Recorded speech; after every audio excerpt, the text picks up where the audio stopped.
नमस्ते everyone and welcome to your channel Neetflix. आज का हमारा टॉपिक है oxytocin and ADH, both of these hormones which are produced by posterior pituitary. First we will talk about ADH. सबसे पहले हम बात करेंगे एडीएच की। एडीएच का फुल फॉर्म होता है anti diuretic hormone. ADH anti diuretic hormone. ADH का एक और नाम होता है वेसोप्रेसिन। क्यों होता है, एक रीजन की वजह से होता है, बात करेंगे उसके बारे में। सबसे पहले एंटी डायूरेटिक का मतलब क्या होता है। Anti diuretic means something which prevents diuresis, something which is against diuresis, that thing is anti diuretic. तो डायूरेसिस क्या होता है? Diuresis means loss of too much water in urine. जब भी यूरिन में बहुत सारा वाटर लूज होगा, हम बहुत सारा वाटर लूज करेंगे यूरिन के अंदर, तो उस कंडीशन को हम बोलते हैं diuresis. So what will be anti diuresis? Something which acts against this. मतलब जो भी चीज, जो प्रोसेस यूरिन के अंदर बहुत सारा वाटर को लॉस होने से रोक रहा है, वो क्या होगा? Anti diuresis. और ये प्रोसेस जो भी केमिकल करेगा उसे हम बोलेंगे anti diuretic. So this function is done by anti diuretic hormone ADH.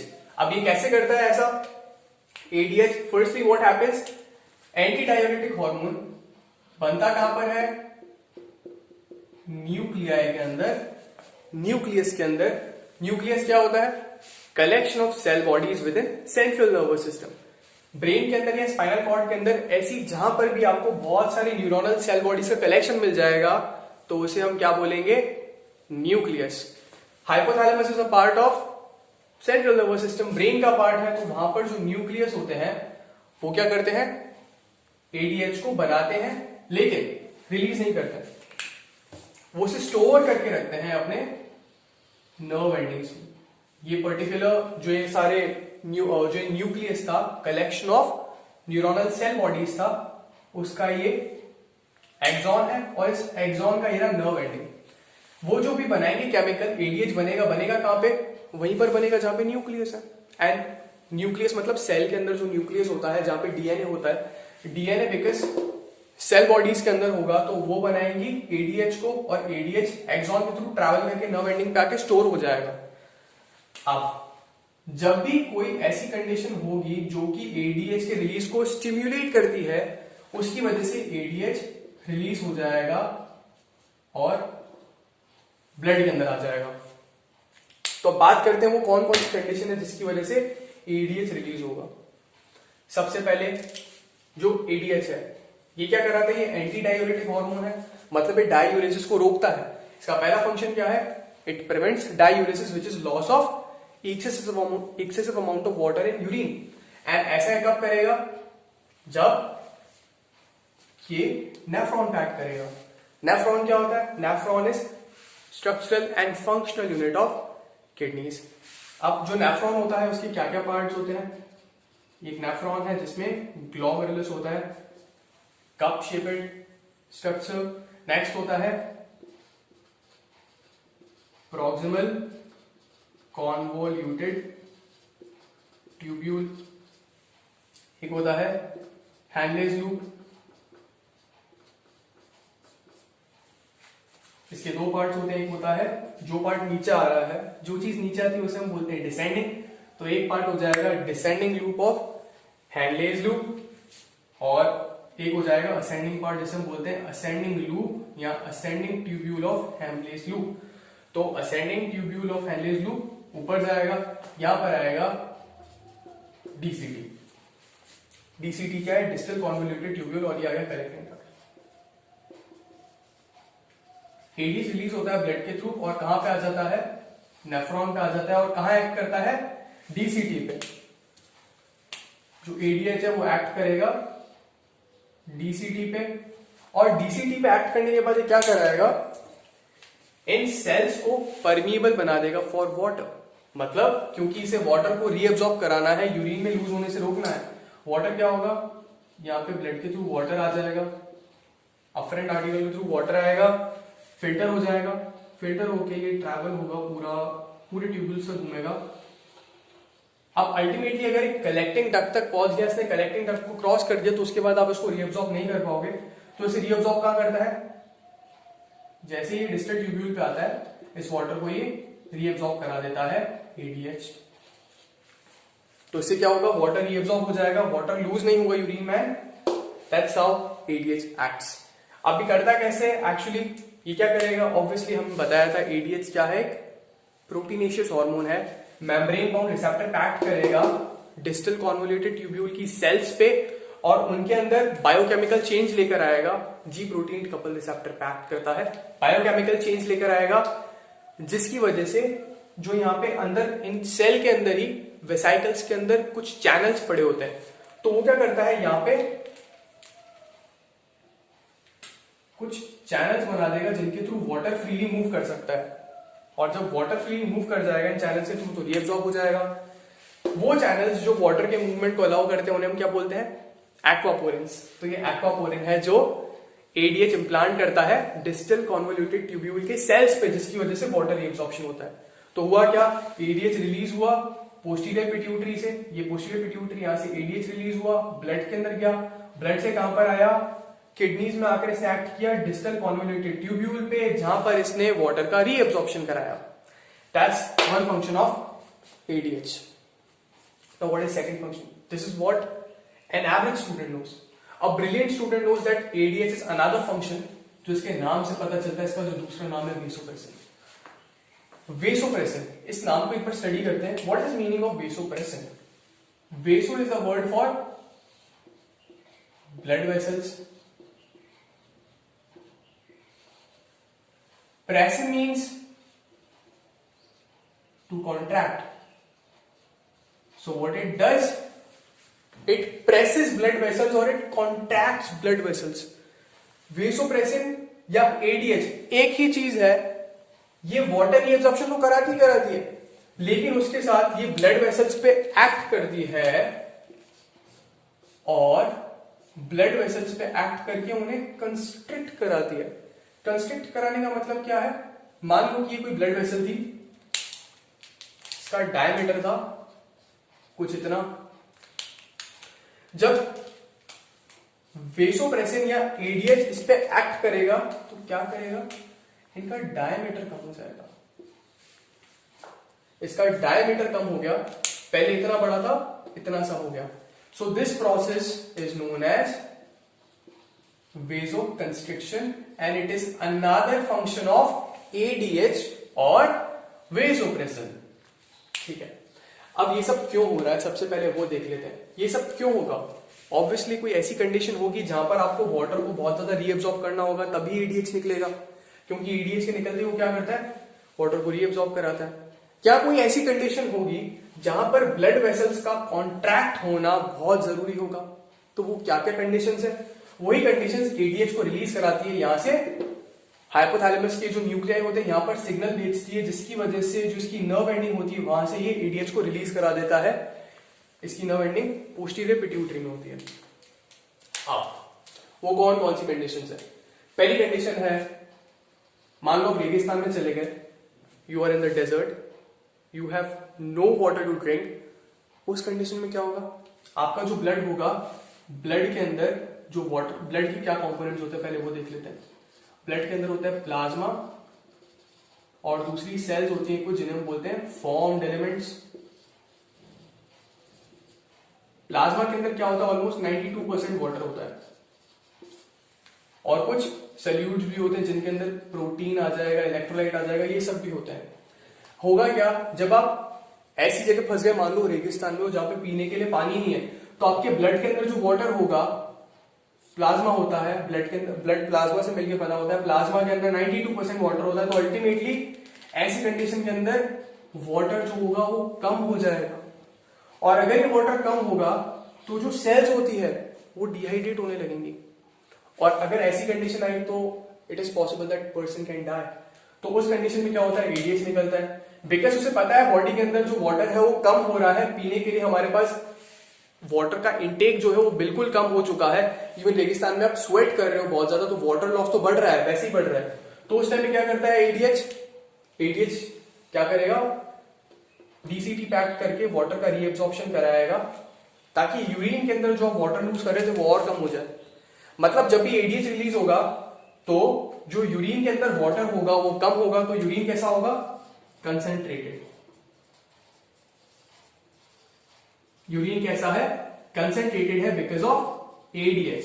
ADH ने क्या किया, सारा वाटर तो निकाल दिया, तो बचा क्या, सिर्फ इलेक्ट्रोलाइट्स और मेटाबॉलिक वेस्ट बच गया, तो उसकी वजह से यूरिन कैसा हो जाएगा, concentrated. So at times when you have no water to drink, water intake is minimal, so at that time this condition where there is water deficit in the body triggers release of ADH from posterior pituitary, which acts on distal tubules of nephron to increase reabsorption of water. In this case करना क्या चाहता है ADH, जो water के पास intake कम है उसको compensate करने के लिए वाटर को लूज होने से रोक देता है। So that's what is the function of ADH. अब यहाँ पे एक लाइन बहुत इंपॉर्टेंट है, हम इसकी बात कर रहे हैं, तो एडीएच की एब्सेंस में जो डिस्टल ट्यूब्यूल होती है they are almost impermeable to water. मतलब अगर एडीएच रिलीज नहीं होगा ना तो यहां से वाटर की एब्जॉर्प्शन होगा ही नहीं, वो पूरा वाटर कहां जाएगा, यूरिन में आ जाएगा।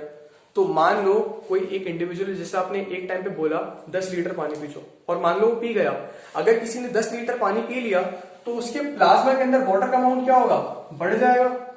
जब भी प्लाज्मा के अंदर वाटर का अमाउंट बढ़ जाएगा तो उससे क्या होगा, ये क्या सिग्नल भेजता है कि बॉडी के अंदर वाटर बहुत ज्यादा है, वाटर इंटॉक्सिकेशन ना हो जाए, तो उसके लिए जो एडीएच होता है वो निकलता ही नहीं है।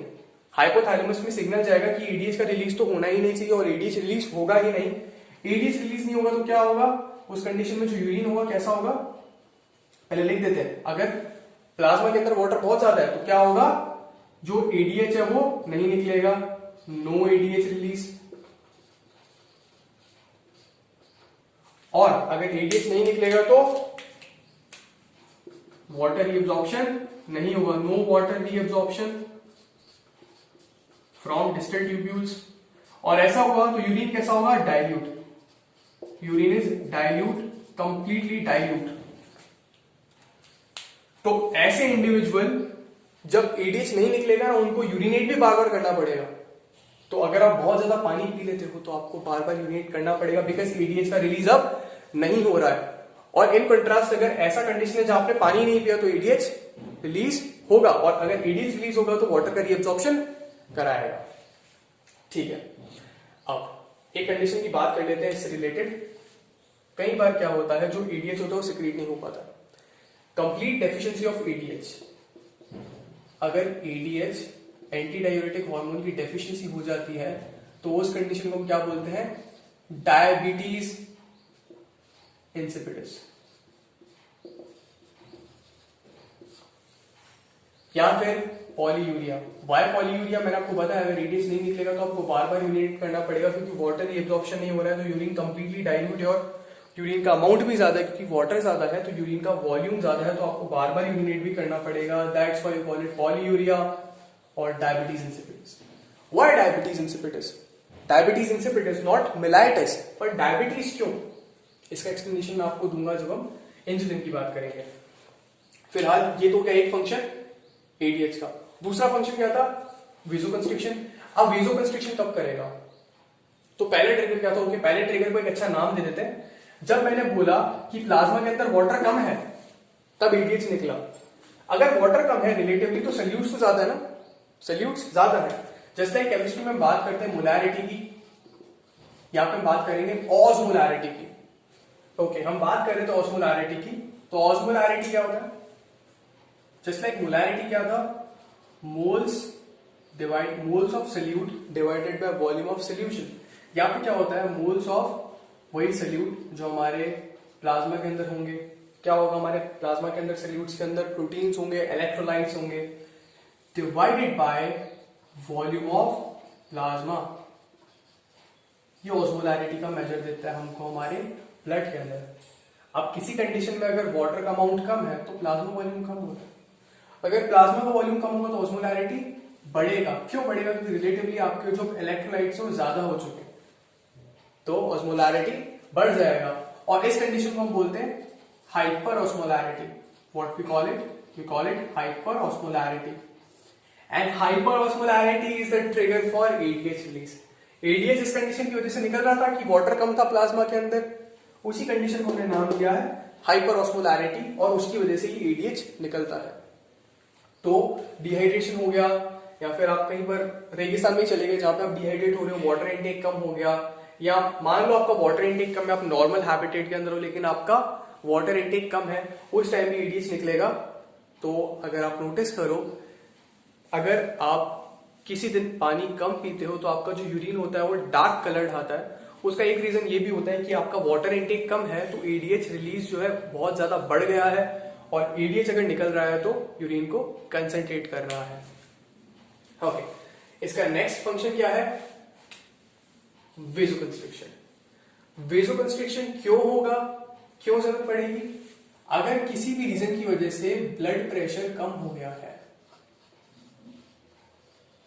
अगर किसी भी रीजन की वजह से ब्लड प्रेशर कम हो जाएगा तो एडीएच निकलेगा और वेजोकंस्ट्रिक्शन कराएगा। वो वाटर एब्जॉर्प्शन भी कराता है, एडीएच निकलेगा तो दोनों काम कराएगा। But I am telling you कि वेजोकंस्ट्रिक्शन का इंपॉर्टेंट क्या है, इंपॉर्टेंस क्या है? जो वेजोकंस्ट्रिक्शन है उसकी वजह से ब्लड वेसल्स कंस्ट्रिक्ट होगी। अगर ब्लड प्रेशर कम हो गया है, ब्लड प्रेशर कम कब होगा? For example acute blood loss, जैसे हैमरेज हो गया। हैमरेज मतलब ब्लड लॉस हो गया, किसी का एक्सीडेंट हो गया तो बहुत सारा ब्लड जो है उसने लूज कर दिया, that is acute blood loss. उस केस में क्या होगा? ब्लड वॉल्यूम जो है वो कम हो जाएगा, पूरा ब्लड वॉल्यूम ही कम हो जाएगा। अगर ब्लड लॉस होगा, ब्लड लॉस हुआ है, अक्यूट ब्लड लॉस है, तो उसमें आपके सल्यूट्स और प्लाज्मा दोनों ही लूज कर गए। अगर आप ऐसा हो गया तो क्या होगा? जो ब्लड वेसल्स है, मान लेते हैं उनकी कैपेसिटी है, हमारे पूरे सर्कुलेटरी सिस्टम की जो कैपेसिटी है वो है 5 लीटर्स ब्लड को होल्ड करने की। ब्लड लॉस की वजह से पहले हमारा ब्लड भी ऑलमोस्ट 5 लीटर्स था, लेकिन अब 3 लीटर्स रह गया, 2 लीटर्स हमने लूज कर दिया। अब इस कंडीशन के अंदर क्या होगा? जो ब्लड फ्लो कर रहा था ब्लड वेसल्स के अंदर वो सफिशिएंट नहीं कि वो प्रेशराइज कर सके वेसल वॉल्स को। अब ये इंपॉर्टेंट क्यों है? ये इंपॉर्टेंट इसके लिए कि अगर ब्लड जो है वो प्रेशर नहीं लगाएगा वेसल वॉल के ऊपर, तो ब्लड वेसल वॉल्स भी इलास्टिक रिकॉइल की वजह से उस पर प्रेशर नहीं लगाएंगी, और अगर ऐसा नहीं होगा तो ब्लड फ्लो जो है वो एबनॉर्मल होगा। ब्लड लॉस के टाइम पे अगर ऐसा हुआ तो ब्लड वेसल्स के अंदर अगर ब्लड कम है तो वो वाइटल ऑर्गन्स तक ब्लड को पहुंचा ही नहीं पाएगा, बिकॉज सफिशिएंट प्रेशर ही नहीं है वेसल वॉल्स के अंदर ब्लड की वजह से। तो जो वाइटल ऑर्गन्स होंगे वहां तक ब्लड नहीं जाएगा, और अगर ऐसा हुआ तो इंडिविजुअल मर भी सकता है, इट कैन बी फेटल। ऐसी कंडीशन में अगर ब्लड प्रेशर बहुत ज्यादा कम हो गया, तो अगर ब्लड लॉस होता है, इस चीज को प्रिवेंट करने के लिए कि ब्लड जो अपना ब्लड प्रेशर इतना कम ना हो कि जो वाइटल ऑर्गन्स तक है वहां तक ही ब्लड ना जाए, तो उसकी वजह से एडीएच निकलता है और वेजोकंस्ट्रिक्शन कराता है। जब वो वेजोकंस्ट्रिक्शन कराएगा, मान लेते हैं इतना वॉल्यूम ब्लड का जो है वो ऑक्यूपाई कर रहा है ब्लड वेसल का वॉल्यूम। अब जैसे आपने इसको कंस्ट्रिक्ट किया तो होगा क्या? जो वेसल है उसने वेसल वॉल का जैसे ही डायमीटर कम हुआ तो उसका कैपेसिटी कम हुआ, कैपेसिटी कम हुआ तो वो जो ब्लड वॉल्यूम है उससे कंपैटिबल हो गया। अब ब्लड जो है वो वेसल वॉल पे प्रेशर लगा सकता है और उस प्रेशर की वजह से आगे मूव भी कर सकता है। वो ऑब्वियसली उसे अगेन रिएक्शन मिलेगा उस वेसल वॉल के साथ, वेसल वॉल की वजह से तो आगे मूव करेगा और वाइटल ऑर्गन्स तक ब्लड को डिलीवर कर सकता है। So that's another function of ADH. ये दो फंक्शंस होते हैं एडीएच के, पहला है वाटर एब्जॉर्प्शन, दूसरा है वेजोकंस्ट्रिक्शन। ब्लड लॉस के टाइम पे वो वाटर एब्जॉर्प्शन भी बढ़ा देता है और वेजोकंस्ट्रिक्ट भी कर देता है, तो ये दोनों फंक्शन को साइमल्टेनियसली करता है। Last, hyperosmolarity and low blood pressure, ये दो सबसे इंपॉर्टेंट ट्रिगर्स होते हैं एडीएच रिलीज के। ये दो कंडीशंस एडीएच का सिक्रीशन कराती है पोस्टीरियर पिट्यूटरी से। So this was all about ADH. अच्छा, एडीएच कैसे करता है? एडीएच वेजोकंस्ट्रिक्शन कराने के लिए, बिकॉज जो हमारा ब्लड वेसल होता है, ब्लड वेसल की 3 लेयर्स होती है।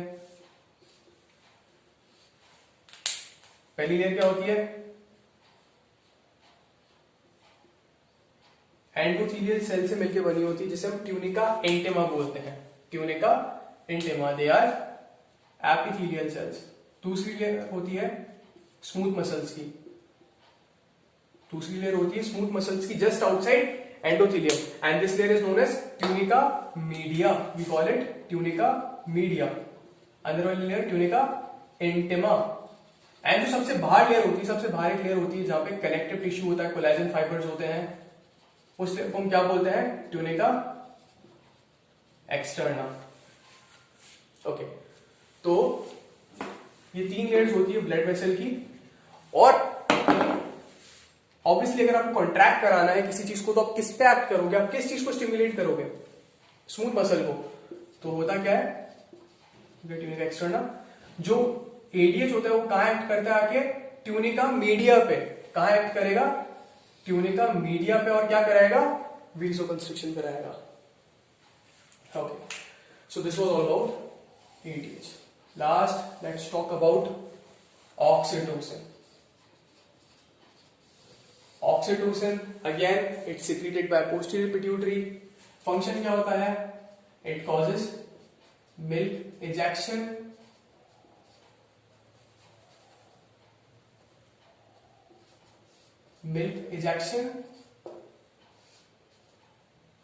and contraction of uterus. Milk ejection means simply क्या होगा? जो मेमरी ग्लैंड से वहां से मिल्क को इजेक्ट कराएगा so that baby can get nourishment from it. Uterus को कॉन्ट्रैक्ट क्यों करेगा? To facilitate parturition. तो 2 जगह काम में आता है oxytocin in parturition and milk ejection. होता कैसे है?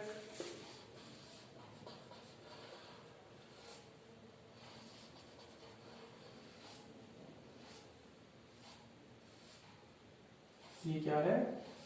यूट्रस है और ये ओवरी है। होगा क्या? पहले बात करते हैं पार्चुरेशन की। जो फीटस होता है, ये ग्रोइंग फीटस है मदर के अंदर, जैसे ही वो मूव करता है, जब वो ग्रो करेगा ऑब्वियसली तो क्या होगा? उसका साइज बढ़ेगा। जब भी उसका साइज बढ़ेगा तो यूट्रस की जो वॉल्स है उन पे स्ट्रेच पड़ेगा। अब एक टाइम के बाद यहाँ पे जो सर्विक्स होता है, जैसे ही सर्विक्स रीजन पे स्ट्रेच पड़ता है, जब भी सर्विक्स पे स्ट्रेच पड़ेगा, फीटस बड़ा होगा तो ग्रो करेगा तो स्ट्रेच करेगा सर्विक्स को। और जब भी सर्विक्स स्ट्रेच होता है तो ये क्या करता है? ये सिग्नल भेजता है। ये सिग्नल कहां जाता है? हाइपोथैलेमस में। और हाइपोथैलेमस में बिकॉज हमें पता है जो न्यूक्लियाई होते हैं पोस्टीरियर पिट्यूटरी ग्लैंड के, जो भी हार्मोन्स होते हैं वो बनते का है हाइपोथैलेमस में। यहाँ पे हाइपोथैलेमस में बनते हैं और स्टोर जो होते हैं वो न्यूरॉन्स की नर्व एंडिंग्स में स्टोर होते हैं। तो हाइपोथैलेमस में जब भी सिग्नल आएगा तो अपनी नर्व एंडिंग से न्यूरॉन्स जो होंगे वो हार्मोन को रिलीज कर देते हैं। तो यहाँ पे हाइपोथैलेमस से रिलीज होगा ऑक्सीटोसिन। एंड ऑक्सीटोसिन कहां तक एक्ट करेगा? Guess what? कहां एक्ट करेगा? मायोमेट्रियम पे। What is myometrium? जो यूट्रस होता है उसकी 3 लेयर्स होती है। जो सबसे अंदर वाली लेयर होती है, जो मेंस्ट्रुएशन के टाइम पे शेड भी होती है, दैट इज एंडोमेट्रियम। एंडोमेट्रियम के जस्ट बाहर होती है मस्कुलर लेयर, स्मूथ मसल से मिलकर बनी होती है मस्कुलर लेयर, जिसे हम बोलते हैं myometrium. Myo word is for muscle. तो आप समझ सकते हो यहां से कि जो मायोमेट्रियम है वहां पे होगी मसल्स, स्मूथ मसल्स। सबसे बाहर होती है perimetrium. Oxytocin acts on myometrium and contracts it. जब वो उसे फोर्स करेगा, कॉन्ट्रैक्ट कराएगा, तो जो अंदर फीटस है उसे वो एक्सपेल करेगा। फीटस जैसे थोड़ा और बाहर आएगा तो फिर से वो सर्विक्स को स्ट्रेच करेगा और फिर से ये सिग्नल जाएगा हाइपोथैलेमस में और ऑक्सीटोसिन निकलेगा। फिर ऑक्सीटोसिन मायोमेट्रियम कॉन्ट्रैक्ट कराएगा और फिर से जैसे जैसे फीटस बाहर आता जाएगा सर्विक्स ज्यादा डायलेट होगा। और जैसे वो ज्यादा डायलेट होगा वो बार बार सिग्नल्स भेजेगा हाइपोथैलेमस को, और हाइपोथैलेमस मैटरनल पिट्यूटरी से ऑक्सीटोसिन निकलवाएगा। एंड ये एक विशियस साइकिल चलता रहेगा जब तक बेबी या फीटस कंप्लीटली एक्सपेल आउट नहीं हो जाता। So this is how oxytocin helps in parturition. Next है milk ejection. Whenever baby suckles at the nipples of mammary gland of mother, जो भी निपल होता है वहां पर क्या होते हैं, रिसेप्टर्स होते हैं, सेंसरी रिसेप्टर्स जिन्हें हम मैकेनो रिसेप्टर्स बोलते हैं। सेंसरी रिसेप्टर्स होंगे जो सेंस करेंगे। ये सिग्नल कहाँ भेजते हैं? अगेन हाइपोथैलेमस में, और हाइपोथैलेमस जो होता है मैटरनल पिट्यूटरी से ऑक्सीटोसिन रिलीज कराता है। Let's make it with different arrow.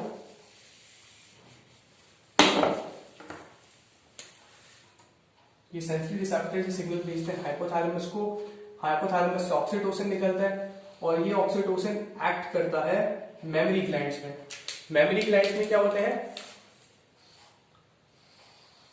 Alveoli होते हैं और डक्ट्स होती हैं। ये क्या है? ये है एल्वियोलस।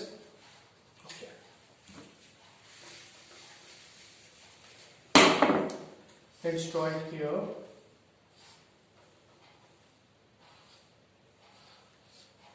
ये क्या है?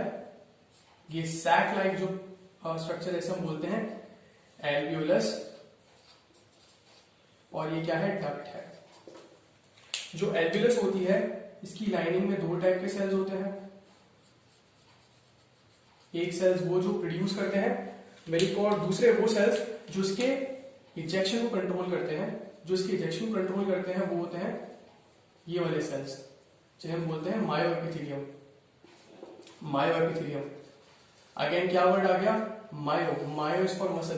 तो ऑक्सीटोसिन यहाँ पे आके एक्ट करता है। ऑक्सीटोसिन यहाँ पे एक्ट करेगा तो क्या करेगा? इन्हें कॉन्ट्रैक्ट कराएगा और जिसकी वजह से जो मिल्क होगा वो इजेक्ट आउट हो जाएगा।